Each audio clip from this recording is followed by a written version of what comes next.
وَإِذَا سَأَلَكَ عِبَادِي عَنِّي فَإِنِّي قَرِيبٌ أُجِيبُ دَعْوَةَ الدَّاعِ إِذَا دَعَانِ فَلْيَسْتَجِيبُوا لِي وَلْيُؤْمِنُوا بِي لَعَلَّهُمْ يَرْشُدُونَ۔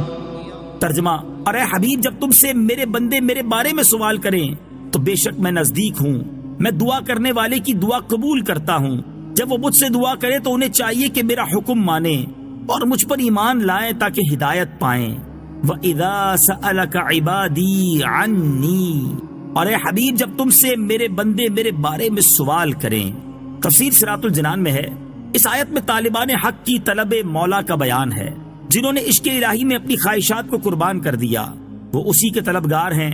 ان حضرات کو قرب و وصال الہی کی خوشخبری دی جا رہی ہے۔ شان نزول: صحابہ کرام کی ایک جماعت نے جذبہ عشق الہی میں سید عالم صلی اللہ تعالی علیہ وسلم سے دریافت کیا کہ ہمارا رب کہاں ہے؟ اس پر بتایا گیا کہ اللہ تعالی مکان سے پاک ہے، کیونکہ جو چیز کسی سے مکان کے اعتبار سے قرب رکھتی ہو وہ اس کے دور والے سے ضرور دوری پر ہوتی ہے، اور اللہ تعالی سب بندوں سے قریب ہے۔ قرب الہی کی منازل تک رسائی بندے کو اپنی غفلت دور کرنے سے میسر آتی ہے۔ اجیب دعوت الداعی اذا دعانی، میں دعا کرنے والے کی دعا قبول کرتا ہوں جب وہ مجھ سے دعا کرے۔ تفسیر صراط الجنان میں ہے، دعا کا معنی ہے اپنی حاجت پیش کرنا، اور اجابت یعنی قبولیت کا معنی یہ ہے کہ پروردگار اپنے بندے کی دعا پر لبیک عبدی فرماتا ہے۔ البتہ جو مانگا جائے اسی کا حاصل ہو جانا دوسری چیز ہے۔ اللہ تعالیٰ کے کرم سے کبھی مانگی ہوئی چیز فوراً مل جاتی ہے، اور کبھی کسی حکمت کی وجہ سے تاخیر سے ملتی ہے۔ کبھی بندے کی حاجت دنیا میں پوری کر دی جاتی ہے اور کبھی آخرت میں ثواب ذخیرہ کر دیا جاتا ہے، اور کبھی بندے کا نفع کسی دوسری چیز میں ہوتا ہے تو مانگی ہوئی چیز کے بجائے دوسری عطا ہو جاتی ہے۔ کبھی بندہ محبوب ہوتا ہے، اس کی حاجت روائی میں اس لیے دیر کی جاتی ہے کہ وہ عرصے تک دعا میں مشغول رہے۔ کبھی دعا کرنے والے میں صدق و اخلاص وغیرہ قبولیت کے شرائط نہیں ہوتی، اس لیے منہ مانگی مراد نہیں ملتی۔ اسی لیے اللہ تعالیٰ کے نیک اور مقبول بندوں سے دعا کرائی جاتی ہے کہ ان کی دعا کے صدقے گناہ گاروں کی بگڑی بھی سنور جائے۔ دعا کے بارے میں تفصیل جاننے کے لیے فیضان دعا کتاب کا مطالعہ فرمائیں۔ أحل لكم ليلة الصيام الرفث إلى نسائكم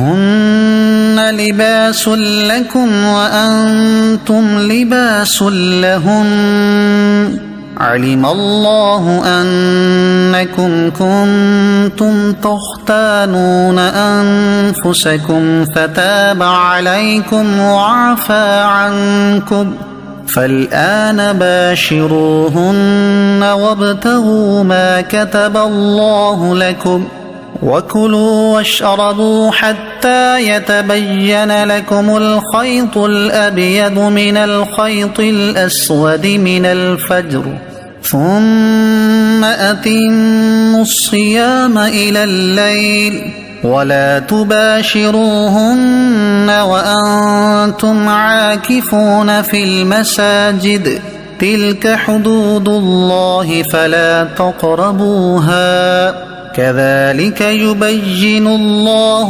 آياته للناس لعلهم يتقون۔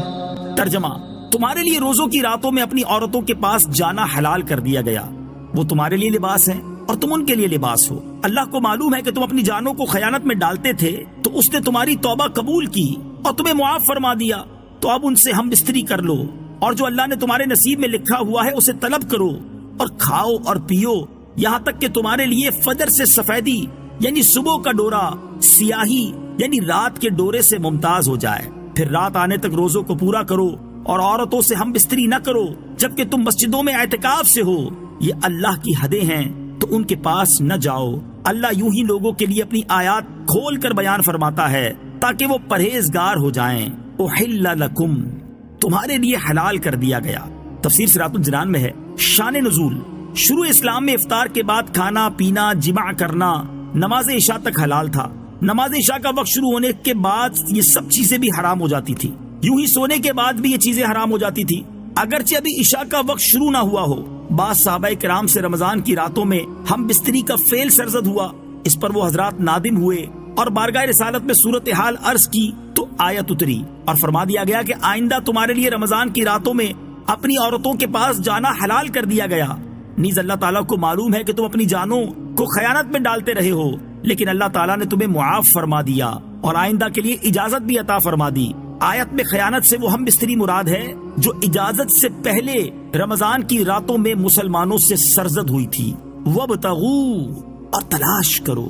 تفسیر صراط الجنان میں ہے اللہ تعالیٰ کے لکھے ہوئے کو طلب کرنے سے مراد یا تو یہ ہے کہ عورتوں سے ہم بستری اولاد حاصل کرنے کی نیت سے ہونی چاہیے جس سے مسلمانوں کی افرادی قوت میں اضافہ ہو اور دین قوی ہو۔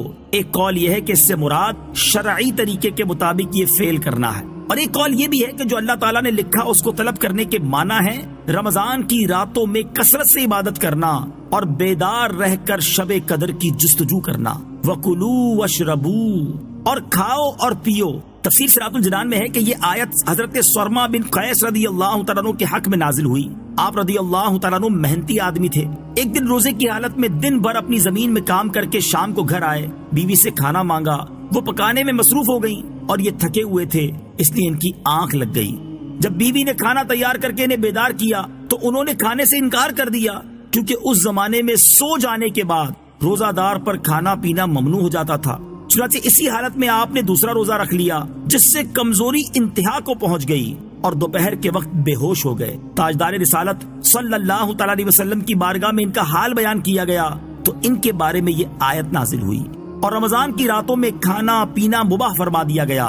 آیت میں سفید اور سیاہ ڈورے کا تذکرہ ہے، اس سے رات کو سیاہ ڈورے اور صبح صادق کو سفید ڈورے سے تشبیہ دی گئی ہے، اور معنی یہ ہے کہ تمہارے لیے کھانا پینا رمضان کی راتوں میں مغرب سے صبح صادق تک جائز کر دیا گیا۔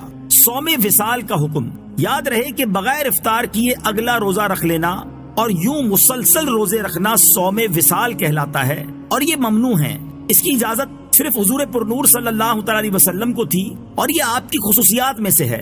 صحیح بخاری میں حضرت ابو ہریرہ رضی اللہ تعالیٰ عنہ سے روایت ہے، رسول اللہ صلی اللہ تعالی علیہ وسلم نے صحابہ کرام کو صوم وصال کے روزے رکھنے سے منع فرمایا تو انہوں نے عرض کی آپ تو وصال کے روزے رکھتے ہیں، ارشاد فرمایا تم میں میرے جیسا کون ہے، مجھے تو میرا رب کھلاتا اور پلاتا ہے۔ وَأَنْتُمْ عَاكِفُونَ فِي الْمَسَاجِدِ، جبکہ تم مسجدوں میں اعتکاف سے ہو۔